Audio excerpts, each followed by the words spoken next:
반갑습니다.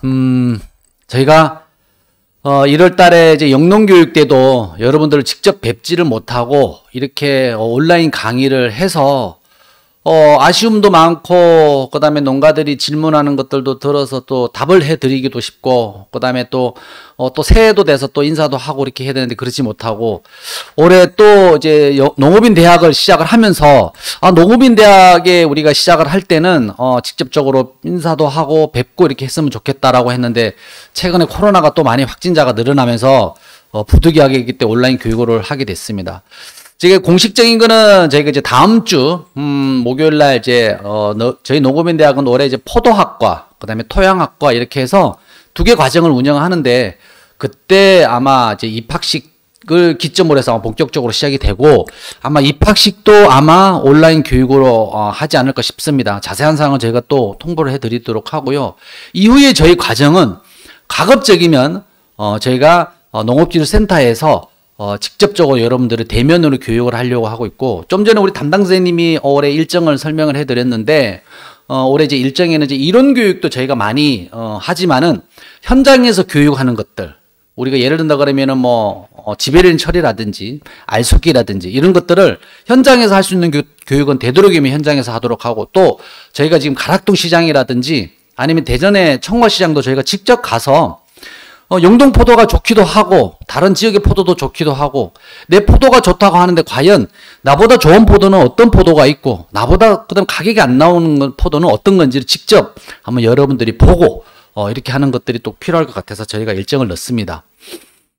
제가 오늘 이제 1시간 조금 걸쳐서 얘기를 할 건데, 포도에 대한 전반적인 재배 기술, 토양이 됐든 재배 기술이 됐든 병해충이 됐든 이런 것들은 제가 전문가들을 다 불렀습니다. 전국에 그래도 내노라는 강사님들을 불러서 저희가 하나하나 장목에 하나하나 설명을 하고 교육을 할 겁니다. 그러니까 여러분들 빠지시면은 손해겠죠.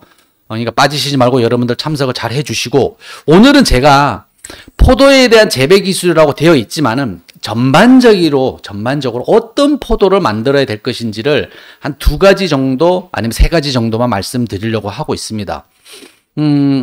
사실 이제 샤인머스켓이 이제 본격적으로 우리나라에 들어온 거는 한 7, 8년 정도가 되고, 이게 이제 수익으로 농가에서 관심도가 높아진 거는 이제 빠른 지역은 한 4, 5년, 조금 늦어진 데는 한 3, 4년, 이제 막 다른 지자체도 시작하는 데는 2, 3년 정도 되고 있습니다. 샤인머스켓이 어찌됐든 강세예요. 포도를 위시한 어떤 다른 과일, 사과배, 포도, 복숭아, 어떤 과일보다도 지금 샤인머스켓에 대한 돌풍은 대단합니다.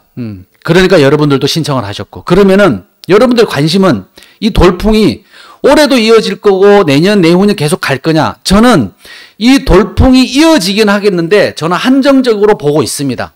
잘 하시는 분들은 현재 가격 수준이 좀 떨어질 수는 있지만은 어느 정도 다른 과일에 비해서 좋은 가격을 받을 수 있는 여건이 충분하다고 보고요. 다만 앞으로 품질에 대한 경쟁, 저는 품질에 대한 경쟁이, 저도 말씀을 드리겠지만 아마 대부분 강사님들이 말씀을 할 거예요.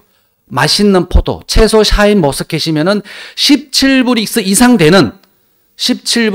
되는 포도를 수확하면은 돈이 되고, 그렇지 않으면은 아마 가격이 어떠한 포도 못지않게 또 떨어질 거다, 이렇게 판단을 하고 있습니다.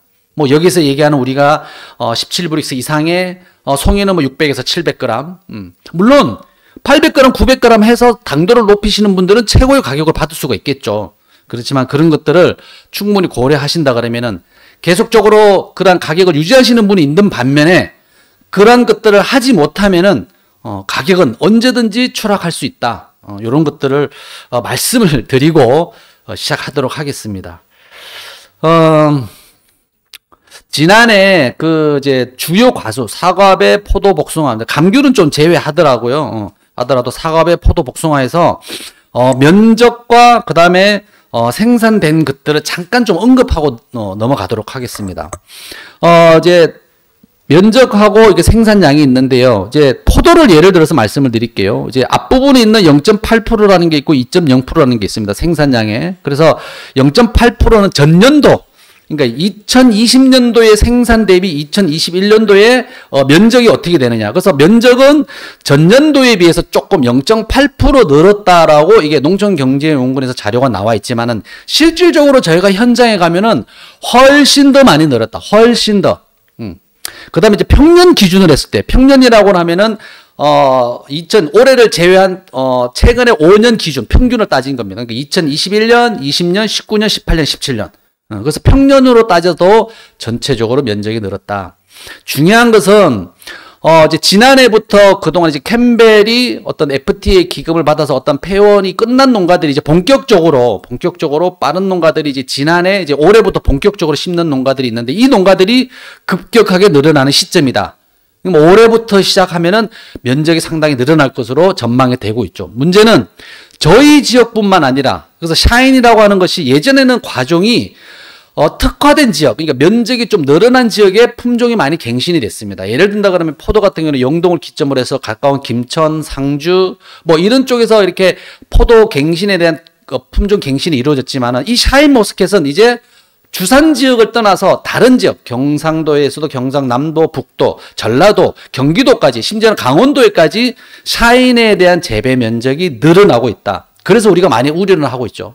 그래서 그 옆에 보시면 생산량을 보게 되면은 아까 좀 전에 말씀드린 것처럼 전년 대비는 13.4%가 늘어났고 평년 최근 5년을 기점으로 해도 6.2%가 늘어났다. 그래서 샤인 머스켓에 대한 관심도가 무엇보다도 많이 늘어났고 그 옆에 생육 상황을 보면은 샤인 머스켓 기준으로 했을 때 생산량이 거의 뭐 78% 정도 늘어났다고 이렇게 판단을 농촌경제연구원에서 얘기를 하고 있습니다.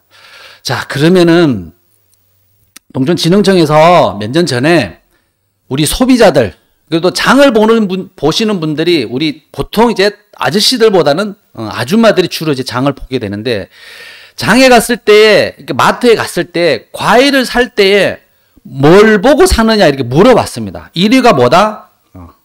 당도. 맛있는 과일을 사겠다. 포도를 비롯한 사과, 배, 복숭아, 자두, 수입 과일이든 마찬가지로 맛있는 과일을 사겠다. 특히 요즘 과일을 선호하는 많이 주부들이 과일을 선호하게 되는 주 원인이 집에 애들이 맛있는 과일, 그러니까 단맛 나는 과일을 좋아하게 된다. 그래서 샤인도 어떻게 보면은 최근에 트렌드에 맞춰서 잘 나온 품종이다. 샤인이 여러분들도 직접 드셔보셨겠지만은 일단은 당도가 좋기 때문에 단맛이 많이 납니다. 더군다나 샤인 머스켓 향이라고 하는 것은 과일의 향이 풍부한, 다양한 과일의 풍부한 그런 머스켓 향이 났기 때문에 애들이 더 좋아하고 또 요즘 이제 혼술 혼밥이라고 해서 혼자 사시는 우리 여성분들도 샤인 머스켓에 대한 기여도가 상당히 높아지고 있다. 그래서 샤인 머스켓이 최근에 이 과일을 구입하는 트렌드에 아주 최적화된 품종이 아닌가 그렇게 생각이 됩니다. 두 번째가 그러면 뭘 보고 구입을 하느냐가 이제 안정성, 친환경으로, 그것도 친환경으로 농사 짓는 것들은 구입을 하겠다. 그 외에 3위, 4위가 뭐 과즙이 많다든지, 뭐 색택이 좋다든지. 그럼 1위, 2위를 차지하게 되는 이 프로테이지를 보게 되면은 과일이 맛있는 것을 선택을 하겠다라고 하는 것이 무려 100%에서 50%가 넘습니다. 그 절반 이상이 맛있는 과일을 선택을 하겠다 이렇게. 두 번째, 친환경으로 그래도 친환경으로 해서 안정적인 농산물을 구입을 하겠다라고 하는 것은 20%가 안 됩니다. 나머지 뭐 3, 4위는 10% 내외. 이렇게 봤을 때 여러분들이 샤인 머스켓을 어떻게 농사를 짓느냐. 올해 1년 과정을 통해서 여러분들이 정확하게 판단을 하시고 그렇게 생산을 하시는 것이 필요하다. 그러면은 유통업자, 우리가 얘기하는 경매사분들이라든지 그 다음에 뭐 일반 도매상들이 얘기하시는 이 유통업자들도 물어봤습니다. 과일을 어떤 것을 쉽게 말하면은 경매에서 왔을 때 먼저 구입을 할 수 있는 의사를 물어보니까 첫 번째가 여기도 당도, 맛있는 과일.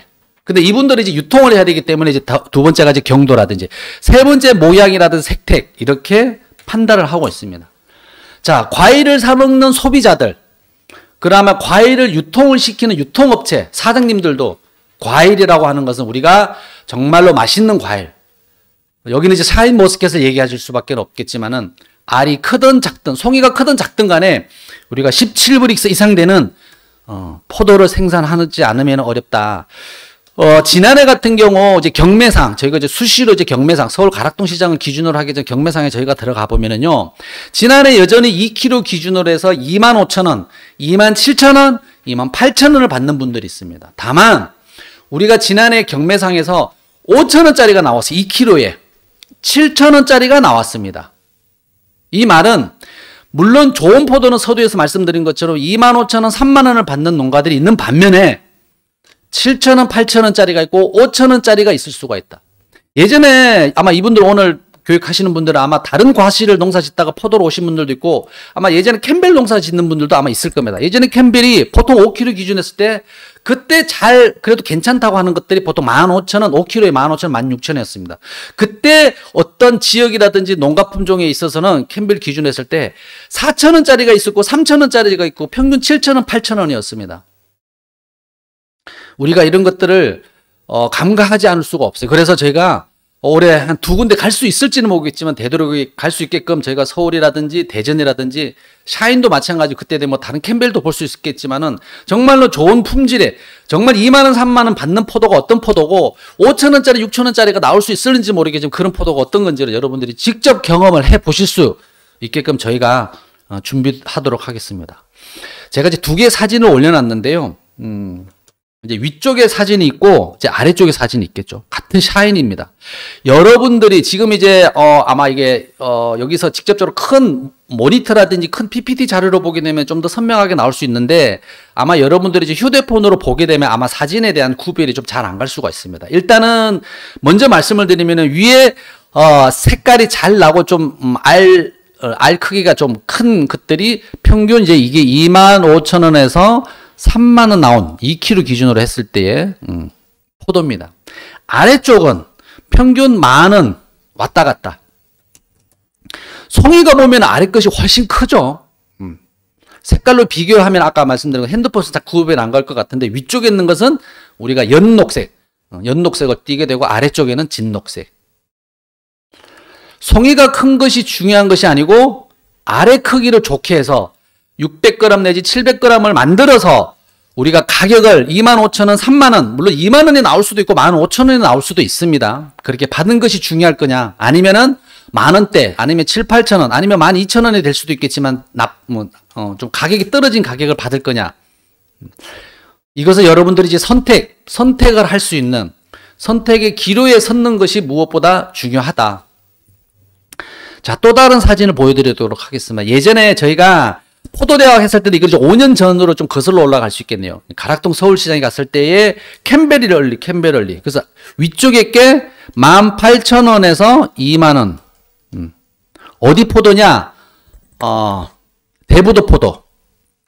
그리고 의외로 우리가 이때 갔을 때, 전국에 있는 포도가 다 나온 시기니까, 남원의 포도가 이 가격을 받았습니다. 아래쪽 포도는 어디 지역인지 제가 말씀은 안 드리겠습니다. 10,000원이었습니다. 10,000원. 가격 차이가 거의 2배 가까이 나죠. 일단은 보기에도 알이 크고 송이가 정형화된 게 보이겠죠. 물론 이제 여기에 이제 알이 빠진 것들은 저희가 이게 좀 사진을 미리 좀 찍었어야 되는데 제가 좀 한두 알 띄워 먹고 사진을 찍은 겁니다. 왜 그러냐면 이 가락동 시장을 가니까 이 2만원짜리 포도 한 상자랑 이 10,000원짜리 포도를 주더라고요. 먹어보라고 직접. 저희가 한 30명 정도 갔었는데. 그러니까 위에 캠베럴리 포도는 입에 넣으면은 새콤달콤한 맛이 났습니다. 새콤달콤한 맛. 아래 포도는 새콤달콤한 맛이 아니고 그냥 신맛이 나서 신맛이. 저희 입맛뿐만 아니라 소비자들 입맛도 똑같겠죠. 여러분들이 이제 시작하는 단계이신 분들도 있고 이제 수학을 하시는 분들도 있을 겁니다. 그래서 올해 교육의 중요성을 이제 서두에서 말씀을 드리기 위해서 이렇게 2가지 사진을 보면서 조금 말씀을 드렸고요. 이제 몇 가지 하나하나에 대해서 말씀을 드리도록 하겠습니다. 이따가 사진을 하나하나 보여드리도록 하겠는데요. 지금 이제 모니터에 보여드리는 게 광합성이라고 하는 우리가 얘기하는 양분을 만든다고 하는 것들, 포도당을 만드는 것들. 그래서 우리가 포도당이라고 하는 것들이 우리가 흔히 얘기하는 그냥 영양분 또는 뭐 탄수화물, 녹말, 포도당 어떻게 보면은 다 같은 표현이라고 보시면 됩니다. 현재 우리가 겨울에 휴면기를 갖고 있는 모든 과수나무의 뿌리라든지 가지라든지 그다음에 꽃눈에 잎눈이라든지 여기에는 어떤 양분이 저장되어 있다고 하죠. 저장양분. 그래서 이 저장양분은 여기서 표시가 되어 있는 녹말의 형태로 저장양분이 저장되어 있습니다. 이러한 것들이 이제 온도가 서서히 올라가게 되고 그 다음에 토양에 있는 뿌리가 공급이 돼서 수분이 공급이 되면 뿌리가 발화가 돼서 그 다음에 새 뿌리가 나오고 그 다음에 잎에서는 새로 발화가 돼서 일단 잎이 전개되는 과정 중에 이러한 것들이 일단 저장양분에 녹말로 되어 있는 것들이 이러한 것들을 이제 포도당으로 전이를 시켜서 이런 것들을 각각의 기관으로 보내게 되겠죠. 제가 말씀을 드리고자 하는 것들은 우리가 광합성을 해서 양분을 만든다라고 하는 것은 기본적으로 뿌리에서 올라오는 물, 그 다음 잎의 기공을 통해서 들어오는 광합성에 필요한 이산화탄소, 공기, 이 두 가지가 만들어져서 결국은 햇빛을 이용한 광합성 작용에 의해서 결국은 양분이라고 하는 것을 만든다. 양분을 만든다. 그러면 왜 이 부분을 말씀을 드리냐? 이따 사진에도 나올 텐데 잎에서는 광합성이라고 하는 작용을 하면서 어떤 햇볕이라든지 그 다음에 어떤 공기에 대한 역할을 하겠지만 무엇보다도 우리가 중요한 것은 뿌리에서는 많은 물들을 공급을 받게 된다. 그러면은 영동에는 관수시설이 그나마 잘 되어 있어서 봄에 우리가 가물다고 하는 것들 지금 벌써 엄청 가물죠. 3월달, 4월달, 5월달 그 다음에 우리가 장마가 늦어지는 해는 6월달까지 가물어지게 되겠죠. 그러면 이런 가뭄해는 여러분들이 관수를 잘 하십니다. 일주일 간격이 됐든 5일 간격이 됐든 이런 관수를 잘 하게 되는데 문제는 장마가 시작되고 이후에 태풍이 와서 많은 강우가 시작이 되면 우리가 물 빠짐이 잘 안 되는 밭들, 논토양이든 이런 것들 경우에는 우리가 문제가 생기는 것들이 많이 있죠. 광합성도 안 될 뿐더러 더군다나 어떤 뿌리에 대한 문제가 생기니까 지난해 같은 경우에도 샤인머스켓에 축가병이 발생이 되고 그 다음에 일부 품종에서는 열과들이 발생이 되는 그래서 우리가 토양의 관리, 광합성을 해서 양분을 만드는 것들은 토양에 있어서의 관리를 어떻게 할 거냐 이러한 부분들을 이따가 설명을 드릴 텐데 그 부분에 대해서 여러분들이 조금 더 아시는 분들도 계시겠지만 새로운 것들을 좀 모르시는 분들도 있어서 좀 일러드리고 또한 아시는 분들은 그러한 것들에 대해서 다시 한번 더 생각하게끔 그렇게 말씀을 드리도록 하겠습니다.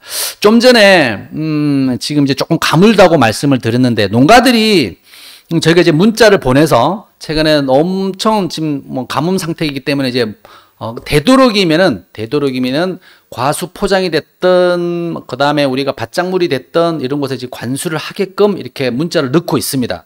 그렇게 문자를 넣으니까 농가에서 이런 질문이 왔어요. 지금 과수 작물, 낙엽 과수라고 하는 것들, 포도, 사과배, 복숭아, 감, 그 다음에 뭐 체리까지 이런 상태 지금 과수들은 휴면 상태인데 휴면 상태라고 하면은 지금 뭐 아직 발화할 수 있는 조건도 아니고.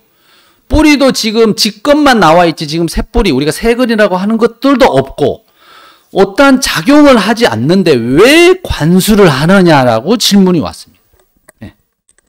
그래서 이거에 대한 것들을 저희가 농작물 물어보살의 질문이 왔길래 거기에 대한 자세한 글을 올려놨습니다. 그러니까 여러분도 요 교육이 끝나고 나면은 영동군 밴드의 영동군 농작물 물어보살을 가입을 안 하신 분들은 가입을 하셔서 여러분들이 거기 보면은 다양한 여러분들이 질문 그 다음에 센터에서 올려놓은 공지사항들을 올려놨으니까 여러분들이 참고를 하시고 그러면은 지금 왜 관수를 하느냐 지금 과수는 휴명 상태입니다. 우리가 휴면이라고 하면은 자발휴면이라는 게 있고 타발휴면이라고 있습니다. 그래서 자발휴면이라고 하는 것은 겨울에 낙엽이 되고 난 겨울에 휴면하는 시간, 그러니까 12월, 1월, 2월까지.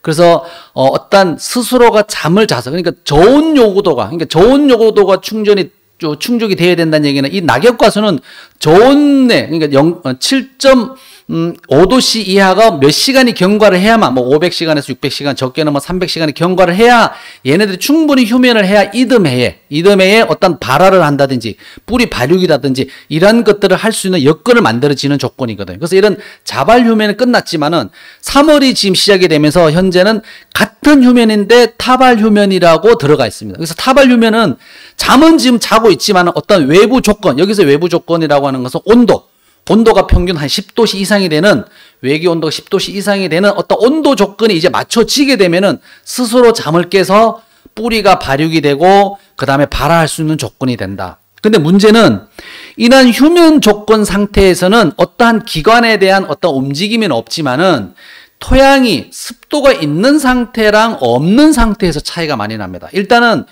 토양의 수분이 적당히 있으면은 토양에 대한 근습, 그러니까 건조하고 습한 이런 조건이 크게 나타나지. 근습에 대한 차이가 많이 나타나기 때문에 전체적으로 나무에 대한 작용, 우리가 얘기하는 뿌리의 발육이라는 것이 서서히 이루어지게 됩니다.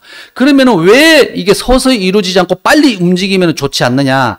최근에 기상이변이 많이 일어나면서 작년에도 그렇고 2021년, 20년도, 19년도에 어떤 문제가 생기냐면 3월 말 정도 돼서 너무나 따뜻한 기온이 이루어지면서 모든 생육이 빨라졌습니다. 그래서 뿌리 발육이 빨라지고 그다음에 그로 인해서 발화가 빨라지고 그렇기 때문에 어떤 개화도 빨라지면서 어떤 현상이 일어났냐면은 4월 초에 개화가 빨라지는 것들, 핵가류 계통, 복숭아, 자두, 체리, 심지어는 배, 사과까지 어떤 꽃에 대한 냉해 피해를 받았고, 두 번째는 주간 동해를 많이 받았죠. 특히 사과, 에무나인 하시는 분들, 일부 포도, 그 다음에 복숭아, 자두도 주간에 껍질이 벗겨지거나 터지는 그러한 주간 동해를 받았습니다. 자, 이러한 것들이 어떤 토양의 건조한 조건보다는 적당한 수분이 있어서 습도가 있는 상태가 되면 그러한 어떤 근습에 의해서 빠르게 진행되는 것들이 서서히 유지하게 돼서 추위를 느낄 수 있는 조건을 덜 만들어준다.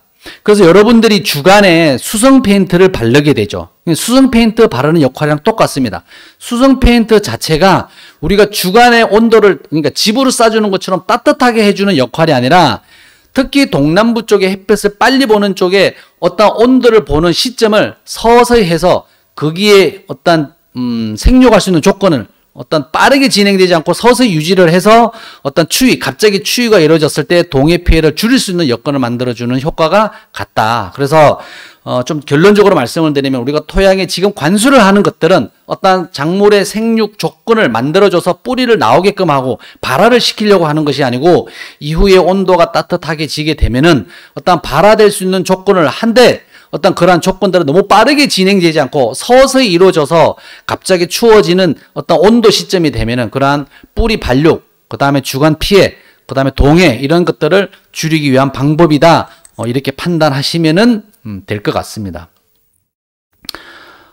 여기 보면 이제 축가, 샤인 머스켓입니다. 축가병.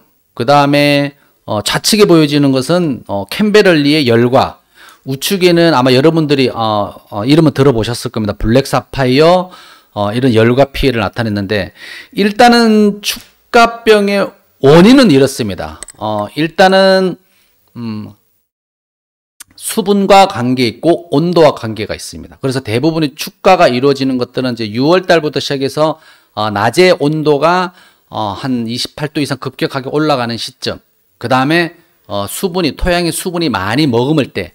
자, 축가병의 원인은 좀 설명을 해드리면 일단은 과일에 있는 일단은 축가병이라고 하지만 병은 아니고 어떤 생리장애입니다. 열과처럼 포도에 있는 수분의 함량을 어떤 다른 원인에 의해서 역삼투압에 의해서 다른 잎이라든지 특히 잎 쪽으로 수분을 뺏기는 증상이 나타나면서 이 포도의 표면이 함몰되고 시간이 지나면 여기가 갈색으로, 그러니까 조직이 죽어버리니까 갈색으로 변해서 어떤 이후에는 병으로 진전이 되는, 그래서 축가병이라고 하는데, 그러면 이런 축가병이 일어나는 것은 보통 우리가 고온기 때라고 하는 6월, 7월, 8월 달에 낮에 고온에 의해서 잎에서는 계속적으로 광합성을 하게끔 되어 있습니다. 그러면 광합성을 하게 되면은 수분이라고 하는 것은 토양에 있는 뿌리에서 수분이 공급이 되겠죠. 그러나 계속적으로 수분이 오늘도 100, 내일도 100 이렇게 수분이 공급이 돼서 잎에서는 광합성을 하게 되는데, 광합성을 하고 또한 어떤 수분을 날려버리는 호흡작용을 하거나 증산작용을 하게 되는데, 이러한 것들이 뿌리에서의 어떤 조건이 좋지 못해서 수분이 공급이 되지 못하면은 이 잎에서는 광합성을 해서 어떤 계속적으로 수분을 내보내야 되는데 그런 조건이 되지 못하니까 과일에 있는 수분을 역삼투압에 의해서 끌어들이는 그러한 역할을 하게 됩니다. 그러면 여기서 말씀을 드리는 뿌리 조건이 도대체 어떤 조건이냐? 보통 우리가 정상적으로 관 배수가 잘 돼서 뿌리의 호흡작용이 잘 돼서 뿌리가 정상적으로 나오는 것들은 큰 문제가 없습니다. 다만 아주 건조한 상태, 수분을 공급해 주지 못하는 상태라든지, 두 번째는 비가 많이 와서 토양의 뿌리의 조건이 좋지 못한 상태. 그러니까 습도가 많이 진 상태에서 뿌리가 제대로 기능을 하지 못했을 때에는 정상적인 수분이 올라가지 못하니까 그런 문제가 생기겠죠. 중요한 것은 건습에 대한 문제. 그러니까 토양이 건조하면은 관수를 하게 되면 되겠지만 무엇보다도 토양의 습도가 많게 되면, 토양 내 습도가 많게 되면 어떠한 배수에 대한 역할, 암그 배수가 됐든 아니면 유공관이 됐든 어떤 형태로든지 간에 배수가 잘 되게끔 해야 된다. 그래서 이 축가병에 대한 특별한 대책은 없습니다. 기본적인 대책은 관배수를 잘 해라. 이것밖에 없어요. 다만 추가로 말씀을 드리면은, 이제 착과되고 난 이후에, 그 다음에 알속기를 하고 나서, 붕소를 0.1% 내지 연면살포라든지, 그 다음에 칼슘 0.2% 연면살포, 이런 것들은 대체로 나와 있는데, 근본적인 것은, 관배수를 잘 할 수 있게끔, 그런 현상을 지난해 많이 나타났다.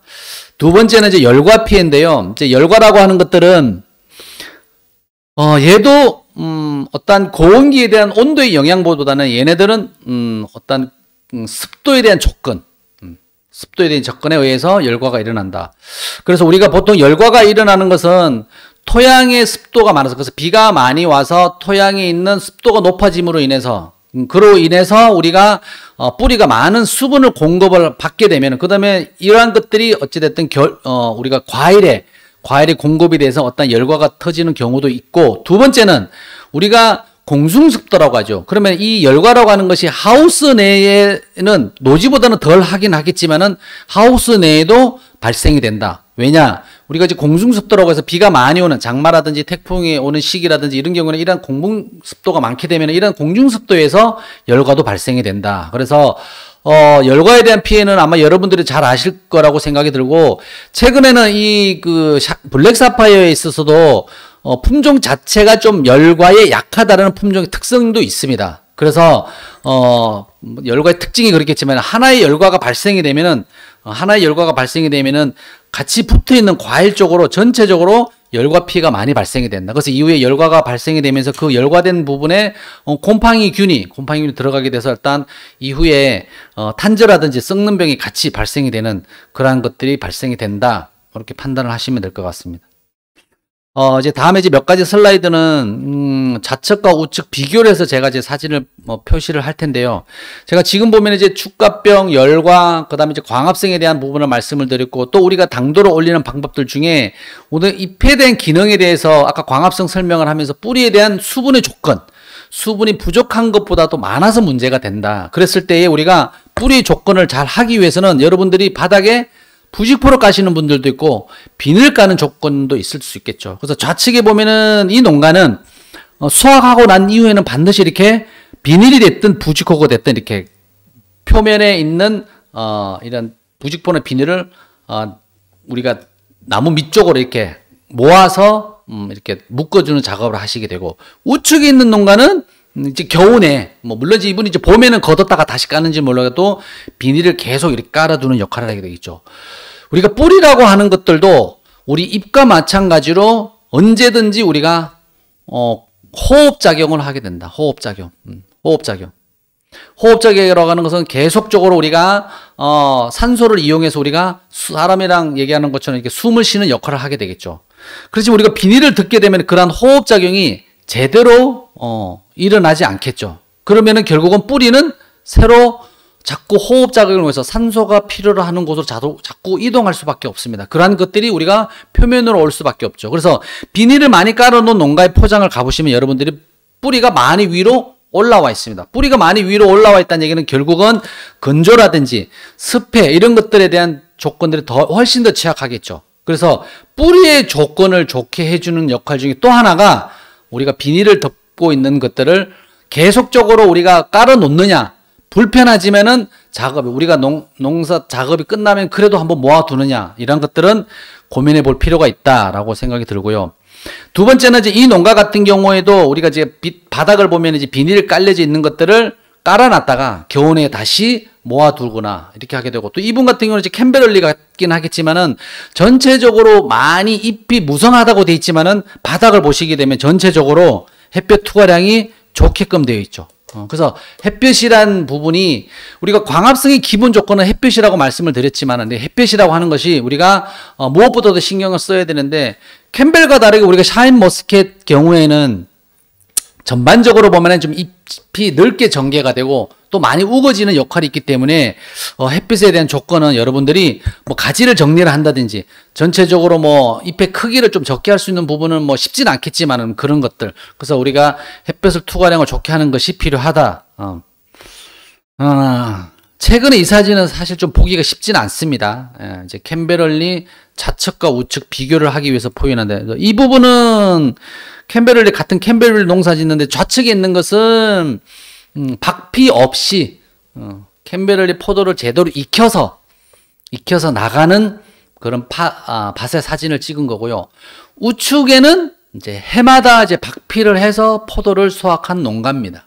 여기 보시게 되면은 박피를 한 걸 보면 이게 나무가 몇 년생인지를 알 수 있습니다. 여기서부터 하나, 둘, 셋, 넷, 다섯, 여섯, 일곱, 여덟. 포도 그러면 8년생이죠. 이제 캠베럴리이기도 하겠지만 지금 이제 아마 들으시는 분들 대부분이 아마 샤인머스켓 때문에 아마 이 강의를 들으실 걸로 판단이 됩니다. 샤인머스켓이 박피가 안 되느냐? 박피를 아마 하는 농가들이 아마 앞으로 그럴 일은 좀 없으면 좋겠지만 생기지 않을까라는 생각을 합니다. 우려를 하게 됩니다. 근데 사실은 샤인은 또 캠벨하고 다르게 이게 사실은 이게 기본적으로 일단은 색이 오게 되면 당도가 한 14에서 15%는 기본적으로 나와 있기 때문에 신맛은 나타나지 않아서 그 다음에 색이 나는 것들이 사실은 그렇게 문제가 되지 않아서 아마 캠벨하고는 다를 수는 있겠지만은 걱정이 조금 되긴 하겠지만은 일단 캠벨을 기준으로 했을 때는 예전에 이런 것들이 많이 있었다. 그래서 우리가 처음에 말씀드린 것처럼 2만 원짜리 포도가 있는 반면에 만 원짜리가 포도가 있었다. 지역을 떠나서. 그래서 이런 것들은 앞으로 나오지도 않겠지만은 반복이 되지 않게끔 뭐 그런 것들을 의미하는 차원에서 좀 보여드렸고요. 자, 이 농가는 실질적으로 이제 사례를 하나 더 말씀을 드리겠습니다. 샤인머스켓입니다. 샤인머스켓 3년차 정상적인 이제 포도를 달아서 알속기가 끝난 다음에 이제 봉지까지 씌워서 이렇게 이제 수확을 기대를 하고 있는데 나무가 자꾸 시름시름 이게 시드는 증상처럼 나무가 이제 죽어가는 그런 현상을 보고 나서 농가는 이게 자꾸 시름시름 이게 시드니까 물이 부족한갑다. 그래서 여기 보면 이제 양쪽에 점적 간수를 이제 2개 정도 해 놓으셨죠. 그래서 물을 매일 주셨답니다. 매일. 그럼에도 점점점 더 문제가 돼서 이제 전화가 와서 현장에 가 봤습니다. 그러니까 현장에 가 보니까 그래서 현장에 갔을 때는 이분이 너무 꼼꼼하게 하시느라고 양쪽에 점적 관수 2라인을 깔고 거기에 바닥에는 뭐를 깔으신다면 먼저 1차적으로 차광망을 깔으시고 그 다음에 2차적으로 그 위에 비닐까지 까셨습니다. 그러니까 습이 좀 날아가는 것을 방지를 하고 무엇보다도 풀이 나지 않게끔 이분이 좀 도움을 주려고. 그래서 이 사진은 제가 갔을 때 현장에 있는 비닐이랑 차광망을 다 걷어낸 상태. 그래서 현장에 가서 저희가 흙을 파서 손으로 잡아본 결과 손가락, 그러니까 우리가 손에 머금는 수분이 과습 상태, 한 70% 내지 80% 이상의 습도가 먹은 과습 상태의 어떤 토양 조건이 만들어져 있었습니다. 그래서 뿌리를 캐보니까 뿌리가 다 갈색을 지나서 검은 색으로 변한 그런 뿌리 상태를 확인할 수 있었습니다. 결국은 기존의 봄에 나왔던 새뿌리들이 다 죽고 그 다음에 새뿌리가 나오지 못해서 결국은 과습에 의해서 토양의 뿌리의 조건이 과습의 상태에서 뿌리가 조건이 좋지 못해서 습도, 그러니까 수분이 공급이 되지 못해서 어떤 나무의 생육 조건이 좋지 못한 조건을 만들었다. 그래서 이후에 이 농가한테 모든 비닐하고 차광망에서 다 긋게끔 다 말씀을 드렸습니다. 그래서 농가에서는 나름 처음에는 전체적으로 다 덮었다가 혹시라도 걱정이 돼서 조금 이렇게 나무 가 쪽으로 이렇게 약간 걷어놓긴 했는데 전체적으로 이거 벗겨본 결과 그런 상태였다. 그래서 최근에 우리가 현장에 가보면은 샤인머스켓을 하는 농가들이 현장에 가보면은 대부분의 건조에 대한 피해보다는 대부분의 80% 내지 90% 이상이 과습에 대한 문제가 더 많더라. 그래서 여러분들이 차광망을 깔든 비닐을 깔든 그 다음에 점적 관수를 설치를 하셨든 아니면은 우리가 스프링클러를 설치를 하셨던 간에 과습 조건이 되지 않으면은 여러분들이 더 문제가 발생이 될 수 있다라는 것을 이 사진을 통해서 보여주게 되겠습니다. 시간이 지금 한 40분 정도, 한 35분, 40분 정도 지났는데요. 제가 좀 목이 조금 오랜만에 또 이게 강의를 하는 거라 목이 조금 잠겨 있어서 한 5분 정도만 쉬었다가 다시 시작하도록 하겠습니다. 계속적으로 이제 토양 쪽을 얘기를 좀 드리고 지나갈 텐데요. 아마 토양과 관련된 얘기도 아마 이후에 이제 뭐 다른 강사님들이 아마 많이 얘기할 겁니다. 그래서 그 자세한 것들은 이제 그분들한테 또 얘기를 들으시고 또 일부는 아마 중복되는 게 있을 텐데 저는 이제 토양과 관련된 거는 이제 현장에서 농가분들이 하는 것들 중에 이런 것들을 보여드리면서 과연 이렇게 작업을 하게 되면 장점이 뭐냐, 단점이 뭐냐 이런 것들을 아마 적용하는 것들을 제가 말씀을 드리겠습니다. 보통 우리가 토양에는 기본적으로 우리가 흙이라고 하는 것들이 한 50% 정도, 뭐 전문 용어로 하면 보통 이제 고상이라고 하죠. 고상 이렇게. 그 다음에 수분이라고 하는 것들, 수분, 즉 액상, 물. 그 다음에 우리가 토양 속에는 기상. 이렇게 토양의 구성 조건은 100을 기준으로 했을 때 50%가 흙. 그 다음에 뭐 유기물도 해당되겠죠. 그 다음에 물. 그게 절반의 절반 25%가 물. 그 다음에 절반의 절반 25%가 공기. 이렇게 구성이 되어 있습니다. 그래서 우리가 봄에 가물다고 하게 되면은 고상이라고 하는 것은 그대로 유지가 되겠죠. 물론 유기물 함량을 넣게 되면 조금 차이는 있을 수가 있겠지만 그러면 전체적으로 수분 함량은 적게 되고 공기는 전체적으로 늘어나겠죠. 그래서 가물 경우에는 우리가 물을 주게 되면 다시 이렇게 수분에 대한 조건은 많아지게 됩니다. 문제는 우리가 장마철이라고 하는 것들, 이 장마철이라고 하는 것들이 이제 이렇게 변하게 되겠죠.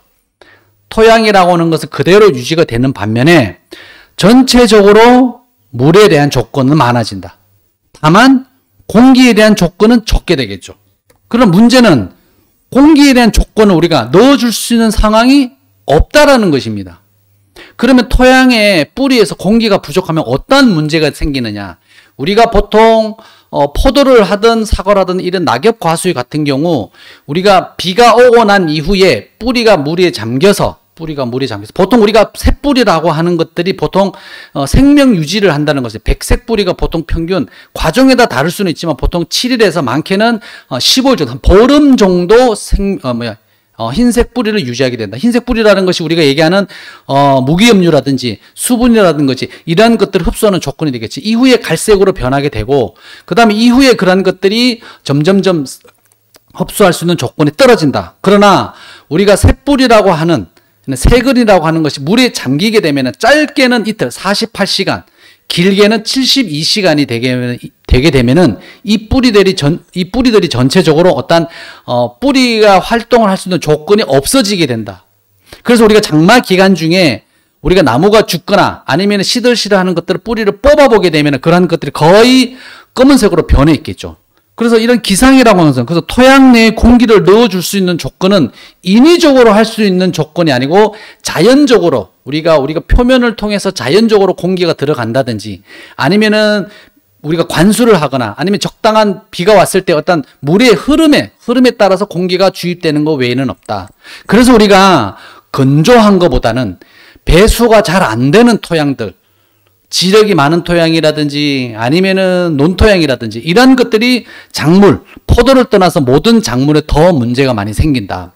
그러면 이런 조건들을 그러니까 우리가 이런 토양의 조건들을 더 많이 만들어주기 위한 조건이 바로 또 하나의 방법 중에 하나가 유기물 퇴비다. 그래서 퇴비라고 하는 것은 작물이 필요로 하는 질소, 인산, 가리, 미량 요소를 포함해서 이런 영양분을 공급하는 역할도 있지만 무엇보다도 중요한 것은 우리가 토양의 물리성을 좋게 한다. 흔히 얘기하는 뭐 때알 구조니 토양을 푸석푸석하게 한다라는 조건을 위해서 우리가 퇴비를 넣는다. 그렇게 되면 우리가 고상에서, 그러니까 토양의 조건에 있어서 이러한 유기물 함량이 많아짐으로 인해서 어떠한 액상이나 기상이 부족했을 때 그런 전체적으로 토양의 공급을 넓게 해줌으로 인해서 우리 집으로 얘기하면은 여유통장, 그러니까 여유통장을 가지고 있음으로 인해서 급하게 우리가 써야 될 조건들, 그러니까 병원에 가야 된다든지 뭐 대학에 들어갔을 때 입학금을 낸다든지 등록금을 낸다든지 이런 것처럼 여유 자금을 두는 것처럼 토양 내에 우리가 퇴비, 유기물을 많이 넣어줌으로 해서 그러한 것들을 넣는 것이 필요하다. 그래서 퇴비라고 하는 것은 그럼 해마다 주면 좋지 않냐라는 얘기를 많이 하십니다. 물론 퇴비라고 하는 것이 해마다 주면 좋긴 하겠죠. 다만 우리가 지금 얘기하는 어떤 퇴비의 조건이 어떤 영양분을 공급하는 조건도 있지만은 어떤 물리성을 좋게 하는 역할이 더 크다 그러면 우리가 퇴비가 정말로 중요한 것은 잘 발효가 된, 흔히 농가에서는 잘 발효가 된 퇴비를 주는 것이 무엇보다도 필요하다. 그렇게 되면은 우리가 부족한 비료는 우리가 농협이라든지 이런 데서 팔게 되는 우리가 비료를 주면 되겠죠. 그래서 우리가 유기물을 주는, 퇴비를 주는 조건이 과연 무엇을 위한 조건인가를 다시 한 번 더 따지게 되는 그런 것이다. 이렇게 보면 되겠습니다. 그래서 여기 보시면은 퇴비랑 비료에 대한 조건이 완전히 다릅니다. 그래서 퇴비라고 하는 것은 우리가 집이라든지 거친 유기물, 이나 동식물의 폐기물을 잘 퇴적시켜서 발효시킨 것을 퇴비라고 하고, 비료라고 하는 것은 말 그대로 우리가 경작, 작물의 뿌리, 작물의 생육을 좋게 영양물질을 공급해서 작물이 크게 하는 조건이 비료다. 그래서 우리가 퇴비를 비료의 조건으로 맞추시면 안 되겠죠. 그래서 퇴비에 대한 것을 말씀을 드렸고, 그에 따라 우리가 뭐 축분유, 여러분들 많이 주는 축분에서도 우분, 돈분, 개분을 준다고 하지만 대부분이 이러한, 특히 우리가 많이 사용하고 있다는 우분 같은 경우에도 우리가 보통 톤당 우리가 1톤을 기준으로 했을 때 질소 함량이 한 7kg 정도. 그래서 이게 농촌진흥청에서 나온 분석 자료인데 한 7kg 정도 들어가 있다라는 얘기는 얼마나 많은 양이 들어가 있다. 그래서 퇴비를 주지 말라는 것이 아니고 해마다 퇴비를 하는 것이 과연 좋은 건가를 여러분들이 다시 한 번 더 판단을 하셔야 되고, 늘 얘기하겠지만은 우리가 어떤 문제가 생겼을 경우는 제가 반드시 토양 검정을 해라. 토양 검정을 했을 때 질소가 많은지 적은지, 인산가리가 많은지 적은지, 그에 따른 비료를 어떻게 해야 되는 건지, 퇴비를 어떠한 양을 줘야 되는지 반드시 저희가 처방을 하게 됩니다. 그래서 그러한 것들을 여러분들이 다시 한 번 더 생각해 보시고, 지금 여기 보면 이제 몇 가지 사진을 쭉 보여드릴 텐데, 이 조건들이 과연 어느 것이 토양 관리를 하는 것이 좋은 거냐, 어느 것이 좋다, 어느 것이 나쁘다라는 것은 아닙니다. 다 토양 관리를 하는 것이 다 정답이고 맞다. 다만 그거에 대한 장단점을 좀 설명을 해드리고 정리하도록 하겠습니다.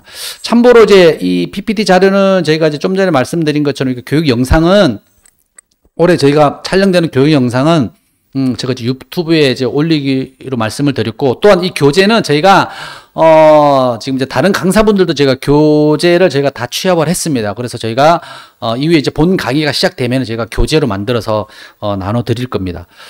이분은 이제 배밭이긴 하겠지만은 전체적으로 이제 풀을 깨끗하게 유지하는 농장이죠. 그래서 뭐 이분은 이제 로타리를 치는 건데, 그래서 이런 것들을 대부분 우리가 이제 청경 재배라고 합니다. 그래서 우리가 토양 관리에서는 크게 청경 재배, 풀이라든지 어떤 풀을 키우는 거라든지 아니면 바닥에 어떤 차강망이라든지 부직포를 까는 거 하지 않고 그냥 깨끗하게 유지하는 거, 로타리를 친다든지 풀을 뽑는다든지 아니면 제초를 친다든지 청경법이 있을 테고요. 두 번째는 바닥에 어떤 집이라든지 아니면 차강망이라든지 이런 것들을 깔아서 관리하는 부초법이라는 것이 있고, 그 다음에 우리가 풀을 키워서 관리하는 초생법, 그 다음에 최근에는 이제 부분초생법이라고 그래서 골 사이에는 어떤 청경 재배를 하고 나무 밑에는 이제 풀이 나는 것을 이제 막아주기 위해서 뭐 차강망이라든지 이런 것을 까는 그런 방법들. 그래서 크게 세 가지 내지 네 가지가 있다. 그래서 이 농가 같은 경우는 로타리를 쳐서 풀을 깨끗하게 하는 농가도 있다.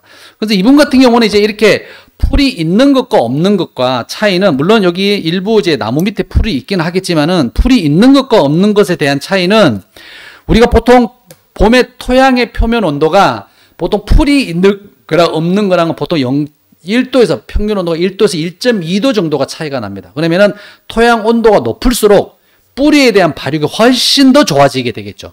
저장량분을 가지고 있는 이러한 것들을 빨리 분해를 시켜서 어떠한 기관으로 보내주는 역할을 더 잘 하게 되겠죠. 그러면은 발화라든지 꽃눈 개화라든지 이런 것들이 훨씬 더 잘 된다라는 조건이 될 테고요.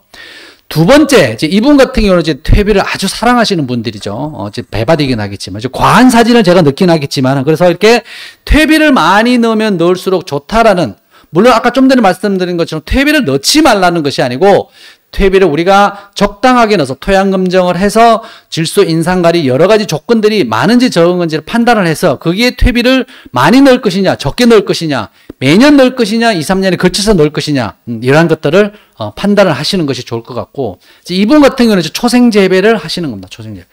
이제 우리가 견학을 갔을 때 보통 이런 이분이 이제 농사를 잘 짓는 분이거든요. 사과밭인데 이렇게 초상 재배를 한다고 해서 보통 대부분은 이제 풀을 깎는다든지 이렇게 하는데, 이분 같은 경우 풀이 지금 뭐 발목에 올라올 정도로 이렇게 풀을 충분히 이제 키우신 분이죠. 그래서 저희도 물어봤습니다. 아니, 이게 풀을 좀 안 깎으시고 이렇게 풀을 키우시는데 언제 깎으시냐 그러니까 이분은 장마 기간 중에는 풀을 키우신다고 합니다. 그래서 언제 깎느냐 그러면은 장마가 지나고 태풍 오기 전에 비가 좀 안 오는 시기에 풀을 깎는다고 해요. 그러면 왜 그러냐? 풀이라고 하는 것은 이렇게 위쪽에 초생이 돼서 작물이 자라는 것도 있지만 우리가 눈에 보이지 않는 뿌리들이 있겠죠. 뿌리들이. 그럼 이 뿌리의 역할이 어떤 역할을, 두 가지 역할을 하게 됩니다. 첫 번째, 비가 오거나 하게 되면 토양 속에 있는 수분을 과수도 우리가 증산작용, 잎을 통해서 수분을 밖으로 내보내는 증산작용을 하지만 이런 풀들도 증산작용을 하게 된다.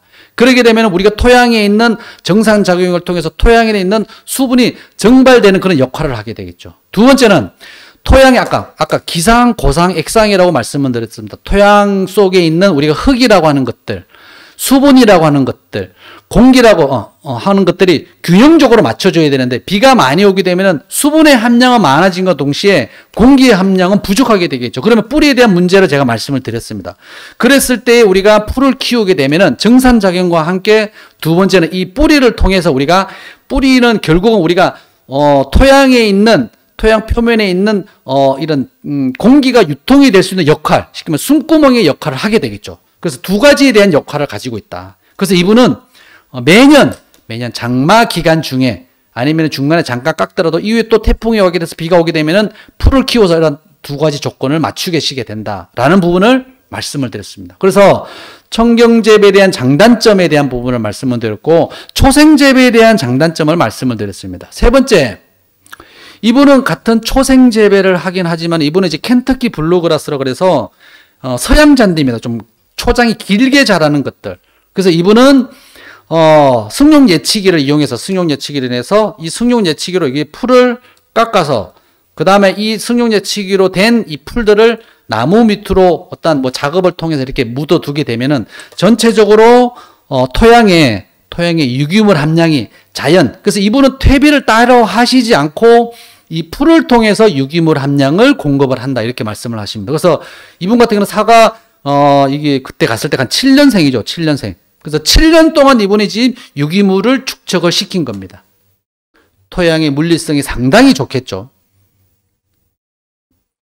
이분은 이제 부분 초생 재배입니다. 그래서 나무 밑 열간 사이에는 이분은 이제 제초제를 치신 분이에요. 그래서 제초제를 쳐서 풀이 나지 않게끔 하고 그 다음에 이 열관과 열관의 골 사이에는 이렇게 풀을 키워서 관리를 한다. 이분은 같은 부분 초생 재배이긴 한데 여기는 초생을 하고 나무 밑에는 짚을 깔았죠. 그래서 짚을 깔게 되면은 첫 번째는 풀이 나지 않게끔 하는 조건이 있을 테고 두 번째는 건조한 시기, 봄에 건조한 시기는 토양의 수분 조건을 더 유지할 수 있는 조건, 또 짚이 1년 정도 지나면 썩게 되니까 그런 것들 유기물 함량을 하는 조건들. 이제 이분 같은 경우는 이제 짚을 구하는 것이 쉽지도 않겠고 또 바닥에 까는 그런 작업에 어려움이 있겠죠. 이분은 좀 전에 보신 분하고 다르게 여기는 초생 재배를 하고 나무 밑에는 이렇게 차광망을 깔아서 이렇게 벽돌을 올려놓는 그런 부분 초생 재배를 하시는 분들도 있고. 이제 여기는 이제 포도밭에서 보통 많이 하죠. 우리가 얘기하는 이제 차광, 다양한 차광 부식포가 있지만 이런 것들을 바닥에 깔아서 풀도 나지 않게끔 하고 뭐 작업자들이 좀 편하게 할 수 있게끔 그렇게 해서 이렇게 관리를 한다. 자, 여러분들이 지금 이제 토양 관리를, 그러니까 토양이라고 하는 것이 서두에서 첫 번째 시간에서 말씀을 드린 것처럼 우리가 무엇보다도 중요하다고 하는데, 이후에 또 다른 강사님들 토양에 대해서 많이 얘기를 할 텐데, 우리가 퇴비를 주는 조건을 왜 줘야 되는 건지, 바닥에 부직포를 깐다든지 집을 깐다든지 아니면 초생재배를 하든 청경재배를 하든 우리가 어떠한 조건이 다 맞고 틀리고 아니고 다 좋은 거지만은 그 중에서도 나의 포장에 맞게끔 선택하는 것이 필요하겠다. 그래서 우리가 토양을 다시 한번 더 생각할 수 있는 부분을 말씀을 드렸고, 시간이 지금 한 10분 정도 남았는데요.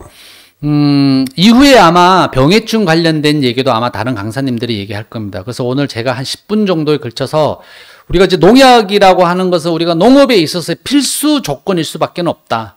뭐 어떤 과실이든 어떤 밭작물이든 논이든 간에 농약을 칠 수밖에 없는데, 그럼 농약을 치는 조건에 있어서 과연 어떻게 하는 것이 좋은 건지를 좀 몇 가지만 설명을 하고 그렇게 정리를 하겠습니다. 우리가 지금 농약이라고 하면은 대부분이 작물을 재배함에 있어서 병해충, 잡초를 방제를 하고, 또한 거기에 따른 농작물의 생리 기능을 정진 또는 억제를 통해서 우리가 약효를 좋게 해서 결국은 작물을 좋게 키우는 것이 일단 농약의 조건입니다. 그래서 농약이라고 하는 것은 사실은 어쨌든 국가에서 관리한다. 우리나라에서도 뭐 농약관리법이라든지, 그 다음에 농산물 품질관리법, 식품위생법 이런 것에 의해서 관리를 하게 된다. 결국은 농약이라고 하는 것은 우리가 안전하게만 쓰면은 수확전 며칠, 예를 들어서 뭐 100배액이든 500배액이든 적당한 양을 넣어서 사용을 하게 되면 문제가 없다. 그래서 우리가 농약이라고 하는 것을, 요거는 약간 이제 여러분들이 이제 팁으로 얻을 건데요.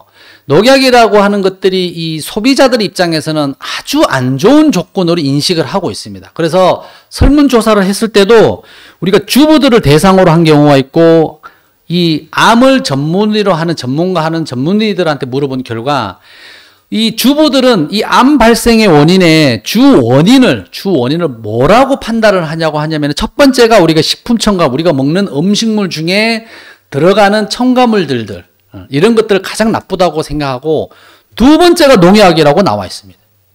그러니까 이게 주부들을 대상으로 했을 때에 우리가 암이 발생이 되는 여러 가지 조건들이 있는데, 여기 보면 뭐 담배도 있고 여러 가지 바이러스도 있지, 가장 큰 조건이 식품 첨가물이라고 하면 두 번째가 농약이라고 판단을 하고 있다. 그러나 암을 우리가 치료를 하고 수술을 하고 치료하는 의사들한테 물어봤을 때는 이 암의 발생 원인이 가장 큰 것이 두 가지입니다. 담배, 두 번째가 우리가 음식물, 깨끗한 음식물을 잘 먹어야 된다. 여기 보시면은 농약이라고 하는, 농약에 의해서 암이 발생된다고 하는 것은 어디에도 없습니다. 물론 이것이 다소의 차이는 있을 수가 있겠죠. 그래서 어차피 우리가 소비자이면서도 농사 짓는 우리가 농업인들이기 때문에 농약을 안전하게 치면은 정말 괜찮다라는 것을 조금 하나의 팁으로 알고 계시고, 여러분들 이제 살충제라든지 살균제라든지 이런 것들은 우리가 보통 계통으로 나눠져 있는 것들은 이렇게 제가 자료화했습니다. 이런 것들은 나중에 저희가 이제 교재로 만들어지는 거니까 참고를 하시고, 살균제에 대해서 좀 한 가지만 말씀을 드리도록 하겠습니다. 뭐 이렇게 보면은 살균제도 보호제, 그 다음에 뭐 벤지미 다줄기라든지 트리아줄기, 스트로빌lum계 그 다음에 뒤에 보면은 혼합제 이렇게 나눠져 것들이 있는데, 요거는 참고를 하시고, 제가 오늘 말씀을 드린 것은 여러분들이 앞으로 이제 포도 농사를 지으면서, 아니면 기존에 뭐 배라든지 그 다음에 사과라든지 이런 농사를 지으면서 아마 병에 대한 관심이 상당히 많을 겁니다. 그래서 포도에도 노균병이라든지 탄저병 이러한 것들을 사전에 방제가 되지 않으면 상당히 어려움이 있다. 그래서 일단은 병은 살충제를 떠나서 살균제, 병이라고 하는 것은 무엇보다도 사전에 방제하는 것이 필요하다. 그래서 아마 여러분들이 어떤 농업기술센터라든지 아니면은 농약사나 아니면 농협에 가서 어떤 농약을 달라고 했을 때 비 오기 전 아니면 어떤 병이 발생되기 전에 방제를 잘 하게끔 아마 이렇게 말씀도 해주시고 또 처방도 해줄 겁니다. 또 하나는 우리가 병이라고 하는 것은 잎이 됐든 그 다음에 우리가 과일이 됐든 직접적으로 우리가 병이라고 하는 것이 가해를 하기 때문에 농약이라고 하는 것은 어떠한 형태든 잎이나 과일에 반드시 묻어야 된다. 묻어야만 효과가 있다. 그래서 농약을 꼼꼼하게 쳐야 된다고 하는 것은 무엇보다도 강조를 드리고 싶어요. 물론 농약에 의해서 아니면 어떤 병에 따라서는 좀 진하게 하시는 분들도 있고 또 어떠한 분들은 어떤 뭐 간격을 좀 더 자주 치시는 분들도 있지만은 그거는 여러분들이 선택할 일입니다. 다만 자주 치거나 농약을 많이 넣게 되면 그만큼 앞으로 우리가 필요로 하는 어떤 생산 대비 전반적으로 지출해야 될 돈이 많이 들어가겠죠. 제가 말씀을 드린 것은 가장 중요한 것이 과일이 됐든 잎이 됐든 전체적으로 꼼꼼하게 묻어야 된다. 왜 그런 말씀을 드리냐? 우리가 보통 벼에 대한 도열병을 예를 들긴 했겠지만은 우리가 포도에 있어서 탄저병을 예로 들어봅시다. 우리가 병이라고 특히 탄저병이라고 하는 것은 우리가 병이라고 하는 분생포자, 우리 눈에는 보이지 않는 이런 분생포자가 포도를 기준으로 한다 그러면 보통 우리가 5월 말이나 6월 초 정도면은 보통 우리가 포자가 찍힌다고 되어 있습니다. 그럼 이 포자는 우리 눈에는 보이지 않습니다. 이 포자를 직접 떼어다가 농업기술센터에 있는 현미경을 통해서만 볼 수가 있다. 그러면 우리가 포도에 탄저병이 왔네, 포도잎에 녹유병이 왔네, 이 상태는 언제냐면은 이 포자가 온도 조건, 그 다음에 습도 조건, 온도, 습도 이 조건이 맞으면은 드디어 발화를 해서 우리가 균사라는 것이 침입을 해서 결국은 이렇게 커지게 되면은 비로소 병이 왔구나. 탄저가 오고 부패병가 오고 갈반병이 오고 그다음에 녹균병이 왔구나라고 하는 것들이 확인이 된다. 그러면은 우리가 얘기하는 병이라고 하는 것은 벌써 다 번져 있는 상태겠죠. 우리가 사전에 보호제가 됐든 침투 이행성이 됐든 어떤 병을 막고 치료하기 위해서는 이런 침투되어 있는 균사를 어떤 치료하는 역할도 있지만은 사전에 포자가 왔을 때 사전에 1차 차단을 한다든지 2차 차단이 안 됐을 경우는 2차에 침입된 이후에 우리가 방제할 수 있는 역할을 하는 것이 살균제의 역할이다. 그래서 무엇보다도 우리가 살균제, 병을 치료하는 살균제, 그 다음에 보호제들은 사전에 방제. 그래서 여기서 말씀을 드린 것은 그러면 어떠한 조건? 온도라든지 습도 조건. 그래서 습도라고 하는 것이 우리가 관수를 하는 역할도 있지만 그 관수에 대한 것은 사실은 이 병이 될 수 있는 조건에 그렇게 영향을 주진 않습니다. 무엇보다도 비가 왔을 때. 그래서 우리가 센터에서 얘기하는 아니면 다른 전문가들이 얘기하는 것이 보통 병을 치료하기 위해서 아니면 병을 방지하기 위해서는 언제 하는 것이 좋냐라고 얘기하면 대부분이 비 오기 전이라고 말씀을 많이 하시죠. 그러면 내가 비 오기 전에 내가 방지를 못했어. 그래서 급한 일이 있다든지 내가 몸이 아파서 약을 방지를 못하면 그럼 비 온 이후에 방지를 하면 안 되느냐? 됩니다. 다만 비가 온 이후에는 바로 방제가 될 수 있게끔. 그러나 여름에 장마 기간이라든지 태풍이 오는 시기에는 잠깐 하루 한두 시간 오는 것이 아니죠.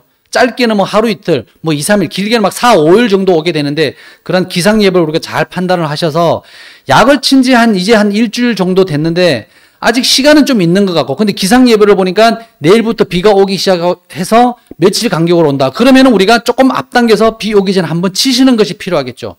두 번째는 비 오기 전에 어떤 약제 방지를 해야 되는데 하지 못해서 그러면 비가 그치는 시점 하루 이틀 정도 비가 오다가 중간에 하루 정도 아니면 한 달 정도 비가 안 오면은 그 시점에 방제를 하는 것이 무엇보다도 필요하다. 이것이 왜 지금 말씀을 드린 것처럼 포자가 어떻든 발화관이 어떻든 균사 침입이 어떻든 실질적으로 우리가 병이 발생되는 조건을 보면은 병이 발생이 돼서 우리가 우리가 육안으로 확인하는 시기는 벌써 균사가 침입해서 전체적으로 병이 완전히 방지하기 어려운 시점에 와 있기 때문에 사전에 방지하는 의미에서 말씀을 드렸다. 그래서 처음에도 말씀드린 것처럼 어떠한 방제를 하게 되면 전체적으로 방제가 잘 될 수 있게끔 전체적으로 꼼꼼하게 묻게끔 칠하는 것이 무엇보다 중요하다라는 것을 말씀을 드리도록 하겠습니다. 그래서 여기 있는 내용도 사실은 그런 내용이고요.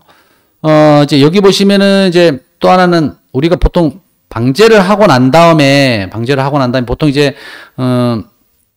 오전에 이제 이게 가장 여기 보면 이제 아침에 약을 치는 거랑 또는 오전에 치는 거랑 뭐 점심 뭐 전후로 해서 아니면 저녁에 치는 거랑 사실은 아침에 치든 점심때 치든 저녁에 치든 상관은 없습니다.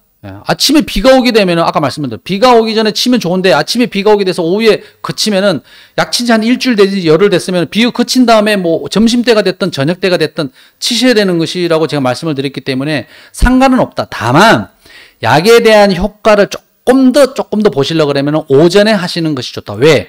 오전에 햇볕 뜨고 나서 8시 이후에 10시 오전에 잎에서의 광합성 작용이 가장 잘 되기 때문에 어떤 약에 대한 효과가 있기 때문에 오전에 하라 그러고 이제 어떤 분들이 그런 질문을 하게 됩니다. 아침에 이제 봄이나 이제 특히 봄에 여름에 이제 이슬이 많이 맺혀 있어서 이럴 때 약을 치게 되면은 어떤 이슬에 의해서 약이 좀 희석돼서 조금 약에 대한 효과가 떨어지지 않냐라고 말씀을 하시는데 물론 그러한 부분도 있지만은 사실은 그거에 대한 희석에 의해서 약에 대한 효과가 아주 떨어지지는 않습니다. 그래서 상관없다.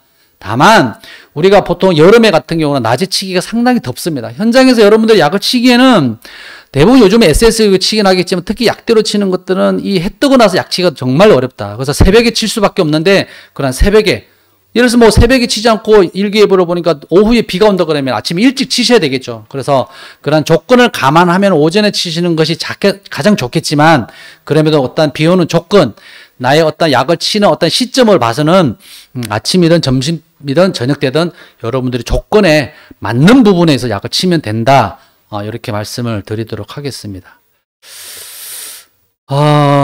제가 뭐 한 1시간 반 정도 여러분들에 대해서 어떻게 보면 이제 큰 틀에서 샤인머스켓에서 여러분들 앞으로 농사를 짓고 이 교육을 통해서 어떻게 만드는 것이 필요하냐라는 말씀과 두 번째는 우리가 광합성을 하고 당도를 높이기 위해서는 우리가 여러 가지 조건들이 필요하겠지만 그 중에 뭐 토양에 대한 관리, 그다음에 마지막에 병충해를 방지할 수 있는 그런 것들을 말씀을 드렸는데 올해가 여러분들이 이 1년 과정을 통해서 아마 큰 도움이 되리라고 저희는 아마 좀 생각이 들고요.